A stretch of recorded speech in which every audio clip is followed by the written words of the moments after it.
എപ്പിസോഡിന്റെ opening സീനില് ഇപ്പൊ sand village കാണിക്കും. Flash ബാക്കില് ഗാരയുടെ പപ്പയുടെ കാലഘട്ടമായിരിക്കും ഇപ്പൊ കാണിക്കുക. ഗാരയുടെ പപ്പ പറയും റോക്ക് വില്ലേജുമായിട്ടുള്ള ആ ഒരു വലിയ യുദ്ധം, അതിൽ ജയിക്കാൻ നമ്മളെ സഹായിക്കാൻ പോകുന്നത് സാക്ഷാൽ ഫക്കുറയാണ്. ആക്ച്വലി ഇതേ ഫക്കുറയാണ് ഇപ്പൊ റീആനിമേഷൻ ചെയ്ത് യുദ്ധത്തിലേക്ക് തിരികെ എത്തിയത്. അപ്പൊ അതേസമയം ഫക്കുറയെ കണ്ട് ഒരു പെൺകുട്ടി അവൾ അങ്ങനെ കണ്ണുമിഴിച്ച് ആകാംക്ഷയോട് കൂടെ നോക്കി നിൽക്കും. ഈ ചിന്നപ്പെണ്ണിന്റെ പേരാണ് മാക്കി. അവളാണ് സീലിംഗ് കാർഡ് ടീമില് ഇപ്പൊ ഉള്ളത്. ആക്ച്വലി ഇവളുടെ മാസ്റ്ററാണ് ആ ഫക്കൂറ. അവർ രണ്ടുപേരും ഇപ്പൊ അങ്ങോട്ടും ഇങ്ങോട്ടും ഒരുപാട് കാര്യങ്ങളൊക്കെ സംസാരിച്ച് ഫക്കൂറ അവളിപ്പോ ആ ചിന്നപ്പെണ്ണിന് ട്രെയിനിങ് കൊടുക്കാൻ തുടങ്ങും. അവർ രണ്ടുപേരും അങ്ങനെ ഉഷാറായിട്ട് ട്രെയിനിങ് ഒക്കെ എടുത്ത് ഫൈറ്റ് ചെയ്യും. അതിനിടയിൽ മാക്കി അവളൊരു നെറ്റ് ഉപയോഗിച്ച് ഇപ്പൊ അവളുടെ മാസ്റ്ററിനെ അതിനെ ലോക്ക് ചെയ്യാൻ ശ്രമിക്കും. പക്ഷെ അപ്പോഴേക്കും അവൾ അവിടുന്ന് ചാടിത്തുള്ളി ഇപ്പൊ രക്ഷപ്പെടും. മാക്കിക്കാണെങ്കിൽ ഒരുപാട് വിഷമാവും. ഇത്തവണയും എന്റെ ഈ ഒരു ട്രാപ്പ് അത് ഫലിച്ചില്ലല്ലേ. അതിന് ഫാക്കുറ പറയും, ഞാൻ നിന്റെ മാസ്റ്റർ അല്ലേ, ഞാനൊഴികെ ബാക്കി ആരെങ്കിലും ആയിരുന്നെങ്കിൽ ഉറപ്പായിട്ടും നിനക്കവരെ ലോക്ക് ചെയ്യാൻ കഴിഞ്ഞേനെ. മാത്രമല്ല നിന്റെ പവർ നിനക്ക് ഇൻക്രീസ് ചെയ്യണമെങ്കിൽ നിന്റെ ഉള്ളിലെ പക, പ്രതികാരം അതൊക്കെ പുറത്തു കൊണ്ടുവരണം. അതിനവള് പറയും, അങ്ങനെയാണെങ്കിൽ എനിക്ക് എൻ്റെ അച്ഛനെ അവരോട് എനിക്ക് റിവഞ്ച് ചെയ്യണം. ഹിഡൻ മിസ്റ്റ് വില്ലേജിലുള്ളവരാണ് എൻ്റെ പപ്പയെ കൊന്നത്. ഉറപ്പായിട്ടും ഈ റിവഞ്ച് എടുത്ത് എൻ്റെ പവർ ഞാൻ ഡബിൾ ആക്കും. അവിടുന്ന് അങ്ങനെ ബ്ലാക്ക് ഔട്ട് ചെയ്ത ആ ഗ്രാമത്തില് ഇപ്പൊ വലിയൊരു മീറ്റിംഗ് നടക്കുകയാണ്. ആ മീറ്റിംഗില് ഹിഡൻ മിസ്റ്റ് വില്ലേജുമായിട്ട് ഒരു നല്ല ബന്ധത്തിൽ ഏർപ്പെടാം എന്നായിരിക്കും അവർ തീരുമാനം എടുക്കുക. ഗാരയുടെ പപ്പ പറയും, സ്റ്റോൺ വില്ലേജുമായിട്ട് ഫൈറ്റ് ചെയ്യണമെങ്കിൽ മിസ്റ്റ് വില്ലേജിന്റെ സഹായം നമുക്ക് ആവശ്യമാണ്. സോ ഒരു ടീം ക്രിയേറ്റ് ചെയ്ത് നമുക്ക് അവരുമായിട്ട് ഫൈറ്റ് ചെയ്യണം. അതിന് നേതൃത്വം കൊടുക്കാൻ പറ്റിയ ആള് അത് മറ്റാരുമല്ല, സാക്ഷാൽ ഫക്കുറയാണ്. അവിടുന്ന് അങ്ങനെ ബ്ലാക്ക് ഔട്ട് ചെയ്ത് ഇപ്പൊ യുദ്ധത്തിന് ശേഷം ഫക്കുറ അവൾ ആ യുദ്ധത്തിൽ മരിച്ച് അവളുടെ സ്റ്റുഡന്റ് പെണ്ണ്, ആ ചിന്ന പെണ്ണ് അവളുടെ കല്ലറയിലിരുന്ന് കരയാണ്. അവിടുന്ന് അങ്ങനെ കട്ട് ചെയ്ത ഇപ്പൊ പ്രസന്റ് കാണിക്കും. ഫുക്കുകിയും മാക്കിയും അവർ രണ്ടുപേരും പരസ്പരം ആഞ്ഞടിക്കും. അവർ മാത്രമല്ല അവരുടെ ടീംമേറ്റ്സും ഇപ്പൊ പരസ്പരം ഏറ്റുമുട്ടിക്കൊണ്ടിരിക്കുകയാണ്. അപ്പോ ഒരുത്തിന് ഓടി വന്നു പറയും, എനിമീസ് അവർ ഗ്രൂപ്പായിട്ടുള്ളവരെ അറ്റാക്ക് ചെയ്യുന്നില്ല, ചെറിയ ചെറിയ ഗ്രൂപ്പുകളെയും ഒറ്റയ്ക്ക് നിൽക്കുന്ന ആൾക്കാരെയുമാണ് അവർ മെയിനായിട്ട് ഫോക്കസ് ചെയ്യുന്നത്. അത് കേട്ട് ക്യാപ്റ്റൻ നിലവിളിച്ച് പറയും, ഇത്രയും കണ്ടിട്ടും നമ്മൾ വെറുതെ ഇരുന്നിട്ട് കാര്യമില്ല, ആ വില്ലന്മാരെ അടിച്ചു ചുരുട്ട് എന്നാൾ നിലവിളിച്ച് പറയും. അത് കേട്ട് മാക്കി അവൾ ഒരു സെക്കൻഡ് ഫക്കുറെ ആലോചിക്കും. അപ്പൊ പെട്ടെന്ന് അവരുടെ ലീഡർ ഇപ്പൊ അവളോട് പറയും, സീലിംഗ് ടീമും മെഡിക്കൽ ടീമും ഈ ഒരു യുദ്ധത്തില് ഇറങ്ങാൻ പാടില്ല. കാരണം അവരുണ്ടെങ്കിൽ മാത്രമേ പരിക്കുപറ്റിയ നമ്മുടെ ആൾക്കാർക്ക് ട്രീറ്റ്മെന്റ് കൊടുക്കാൻ കഴിയൂ. സോ ഒരു കാരണവശാലും അവർക്കൊന്നും സംഭവിക്കാനായിട്ട് പാടില്ല. അത് കേട്ട് അവൾ ഒരുപാട് സാഡായിട്ട് അങ്ങനെ നിൽക്കും. ഞാനുള്ളിടത്തോളം കാലം നിങ്ങളെ ഞാൻ തന്നെ പ്രൊട്ടക്ട് ചെയ്യും. അപ്പൊ വില്ലന്മാര് വീണ്ടും ഒരുപാട് കത്തിയും ബ്ലേഡൊക്കെ ഇപ്പൊ അവർക്ക് നേരെ വലിച്ചെറിയും. അപ്പോഴായിരിക്കും ഒരു എക്സ്പ്ലോഷർ ടൈപ്പ് നിഞ്ച അവൻ അവിടേക്ക് വരിക. അവന്റെ ഫുൾ പവർ എടുത്ത് അവിടെ ഒരുപാട് എക്സ്പ്ലോഷർ ഒക്കെ ക്രിയേറ്റ് ചെയ്ത് അവരുമായിട്ട് ഫൈറ്റ് ചെയ്യാൻ തുടങ്ങും. അവനെ കണ്ട ലീഡർ ആളിപ്പോ അവനോട് ചോദിക്കും, നീ ചെറിയ ചെറിയ ടീംസിനെയും മെഡിക്കൽ ഷിനോബീസിനെയും കൊന്നു കളയുന്നത് അവരെ ഉപയോഗിച്ച് ബാക്കിയുള്ളവർ രക്ഷപ്പെടാൻ പാടില്ല എന്ന് കരുതിയല്ലേ? ഞങ്ങൾ എങ്ങനെയെങ്കിലും വീക്ക് ആക്കണം, അതല്ലേ നിന്റെ ഉദ്ദേശം? അത് കേട്ട് വില്ലൻ ചിരിക്കും.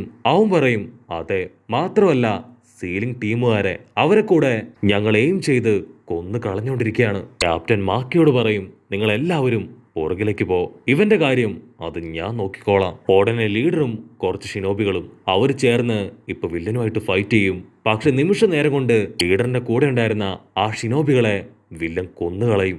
ഉടനെ ലീഡർ ഒരു എർത്ത് സ്റ്റൈൽ ഗെഞ്ചിപ്സു അത് പ്രയോഗിച്ച് ആ വില്ലനെ മുഴുവനായിട്ടും ഇപ്പൊ കത്തിച്ച് താഴെയിടും. എന്നിട്ട് മാക്കിയോട് അവനെ സീൽ ചെയ്യാൻ പറയും. അപ്പോഴായിരിക്കും ഒരു വമ്പൻ ട്വിസ്റ്റ്. സാക്ഷാൽ ഫക്കുറ അവളിപ്പോ അവിടേക്ക് വരും. അവളെയും റീആനിമേഷനിലൂടെ ഇപ്പൊ അവിടേക്ക് എത്തിച്ചു കഴിഞ്ഞു. അവൾ വന്നുടനെ ആ ലീഡറിനെ തന്നെ ഇപ്പൊ നശിപ്പിച്ചു കളയും. മാക്കിയാണെങ്കിൽ ഇപ്പൊ ഫക്കുറെ കണ്ട് അങ്ങനെ വണ്ടടിച്ചു നിൽക്കും. മാക്കി അവളുടെ ഫ്രണ്ട്സിനോട് പറയും, ഈ കാണുന്ന ഫക്കുറ അവളായിരുന്നു ഒരു കാലത്ത് നമ്മുടെ രാജ്യത്തിന്റെ അഭിമാനം. എന്നെ ഇത്രയും വളർത്തിയെടുത്തത് പോലും ഇവളാണ്. മാക്കി ഫക്കുറയോട് ചോദിക്കും, നിങ്ങളെ ആ വില്ലന്മാര് അവരൊരു പപ്പടിനെ പോലെ ഉപയോഗിക്കുകയാണല്ലേ? അതിന് ഫക്കുറ പറയും, അല്ല, എനിക്കെന്റെ ഹിഡൻ സാൻഡ് വില്ലേജിനോട് ഒരുപാട് വെറുപ്പാണ്. ഗ്രാമത്തിനു വേണ്ടി ഒരുപാട് കാര്യങ്ങൾ ചെയ്ത എന്നെ വെറും ഒരു സോൾജിയറായി മാത്രം കണ്ട് ഒരു തെരുവ് പട്ടിയെ പോലെ യുദ്ധത്തിലേക്ക് തള്ളിവിട്ട് എന്നെ കൊന്നുകളഞ്ഞു. ഹിഡൻ മിസ്റ്റ് വില്ലേജ് അവർ ശരിക്കും എന്നെ യൂട്ടിലൈസ് ചെയ്യുകയായിരുന്നു എന്ന് പറഞ്ഞ് ഇപ്പൊ ഒരു ഫ്ലാഷ് ബാക്കിലേക്ക് പോവും. കട്ട് ചെയ്താ ഇപ്പൊ ഫ്ലാഷ് ബാക്കില് കാസികാക കൊടുത്ത ഒരു മിഷൻ. അതിനുവേണ്ടി അവള് അങ്ങനെ ഹായായിട്ട് നടന്നു പോവാണ്. അപ്പോ ഒരു ഹിഡൻ മിസ്റ്റ് ഷിനോബി അവൻ അവിടേക്ക് വന്ന് ഇപ്പൊ അവളെ കൂട്ടിക്കൊണ്ട് മിച്ചികാഗയുടെ അടുത്തേക്ക് പോകും. അവൾക്കാണെങ്കിൽ കാര്യമായിട്ടൊന്നും മനസ്സിലാവില്ല. പക്ഷെ അവൻ പറഞ്ഞതനുസരിച്ച് അവന്റെ പിന്നാലെ തന്നെ മിസുകാഗയെ ലക്ഷ്യമാക്കി അങ്ങനെ പോവാണ്. പക്ഷെ അപ്പോഴേക്കും അവൻ ഒരു കത്തി എടുത്ത് ഇപ്പൊ അവളുടെ കഴുത്തിൽ കുത്തിയിറക്കും. അവള് ഷോക്കായിട്ട് നീ എന്താ ചെയ്യണേ, നിനക്ക് എന്താ പറ്റിയേ? അതിനവൻ പറയും ഇതിനു വേണ്ടിയാണ് നിന്നെ ഇങ്ങോട്ട് വിളിച്ചു വരുത്തിയത്. നിങ്ങളോടുള്ള ദേഷ്യം അതൊരിക്കലും ഞങ്ങൾക്ക് വിട്ടുമാറില്ല. ഇതാണ് നിനക്കുള്ള ശിക്ഷ എന്ന് പറഞ്ഞ് ഇപ്പൊ വീണ്ടും ഒരുപാട് കത്തികള് അവൾക്ക് നേരെ അറിഞ്ഞും പുറഞ്ഞും തെറിച്ചു വരും.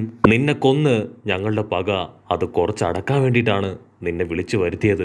ആക്ച്വലി നിനക്കൊരു കാര്യം അറിയോ, നിന്നെ ഇങ്ങോട്ട് അയച്ചത് പോലും ഹിഡൻ സാൻഡ് വില്ലേജിലെ ഒഫീഷ്യൽസ് ആണ്. കട്ട് ചെയ്ത പ്രസന്റില് ഫാക്കുറ അവള് പറയും വേണമെന്ന് കരുതി തന്നെയാണ് ഹിഡൻ സാൻഡ് വില്ലേജിലെ ചീഫുകള് അവരെന്നെ മിസ്റ്റ് വില്ലേജിലേക്ക് അയച്ച് അവരുടെ പക അത് കുറയ്ക്കാനായി ഒരു ബലിയാടാക്കിയത്. അപ്പൊ അവള് പറയുന്ന കേട്ട് ബാക്കിയുടെ കൂടെയുള്ള ഒരു പെണ്ണ് അവള് പറയും നിങ്ങൾ പറയുന്നൊക്കെ ഒരുപക്ഷെ ശരിയായിരിക്കും, പക്ഷെ ഇപ്പൊ മിസ്റ്റ് വില്ലേജ് അങ്ങനെയൊന്നും അല്ല. ഞങ്ങളുടെ 5th മിസുകാകെ എല്ലാ കാര്യങ്ങളും ചേഞ്ച് ആക്കി. ഞങ്ങളുടെ ഗ്രാമം മറ്റുള്ള ഗ്രാമങ്ങളുമായിട്ട് നല്ല രീതിയിൽ തന്നെയാണ് ഇപ്പൊ മുൻപോട്ട് പോകുന്നത്. അതിന് ഫക്കുറ അവള് ദേഷ്യപ്പെട്ട് പറയും എന്തൊക്കെ സംഭവിച്ചാലും നിങ്ങളെ ഞാൻ വെറുതെ വിടില്ല. അത് കേട്ട് ബാക്കി അവൾ ദേഷ്യപ്പെട്ട് പറയും സ്റ്റോപ്പ് ദ ഫക്ക്. മാസ്റ്ററിന് ഇപ്പൊ നടക്കുന്ന കാര്യങ്ങള് എന്തെങ്കിലും അറിയോ? ആക്ച്വലി 5 രാജ്യങ്ങള് ഈ ഒരു വലിയ യുദ്ധത്തെ ചെറുത്ത് നിൽക്കാനായിട്ട് ഇപ്പൊ ഒത്തുകൂടിയിരിക്കുകയാണ്. എങ്കിലും മാത്രമേ ഞങ്ങൾക്ക് അവരെ തോൽപ്പിച്ച് ഇനിയും മുൻപോട്ട് പോകാൻ കഴിയൂ.